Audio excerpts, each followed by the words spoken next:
ሰዎች ሪል ስቴት ላይ ያላቸውን የተዛባ አመለካከት ድርጅታችን ቴም ሪል ስቴት በመልካምነት የቀየረ ለምን ይመስላችኋል? መልሱን ማወቅ ቀላል ነው። ድርጅቱ ሰርቶ አጠናቆ ለደንበኞቻችን ያስረከባቸውን በተለያየ አካባቢ የሚገኙ ሳይቶችን መጎብኘትና አሁን ደግሞ ከተያዘላቸው ጊዜ ቀድመው በመጠናቀቅ ላይ የሚገኙትን የጋርመንት የንግድ ሱቆችና አፓርትመንት እንዲሁም ፒያሳ አካባቢ የሚገኙትን የንግድ ሱቆችና አፓርትመንቶችን፣ አያት አካባቢ የሚገኙ የንግድ ሱቆችና አፓርትመንቶችን መመልከት መልሱን ቀላል ያደርገዋል።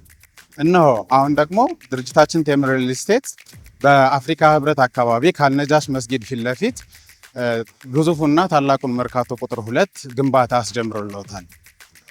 አዲሱ ሳይታችን የሚይዛቸው የንግድ ሱቆች ለምሳሌ ባለ 20 ካሬ በ900 ሺህ ብር ቅድመ ክፍያ እንዲሁም በ3.9 ሚሊዮን ብር ሙሉ ክፍያ እንዲሁም የመኖሪያ አፓርትመንቶችን ባለ 1 ምኝታ 60 ካሬ በ4.8 ሚሊዮን ብር፣ ባለ 2 ምኝታ 90 ካሬ በ7.2 ሚሊዮን ብር እንዲሁም ባለ 3 ምኝታ 125 ካሬ በ10 ሚሊዮን ብር ሙሉ ክፍያ እየሸጥን እንገኛለን። ሁለተኛው የአከፋፈል ዘዴ ደግሞ 20% ውል ሲፈርሙ ከፍለው ቀሪውን በ2 ዓመት ጊዜ ገደብ ውስጥ ከፍለው ማጠናቀቅ ይችላሉ። ለበለጠ መረጃ በ0941967796 ይደውሉ።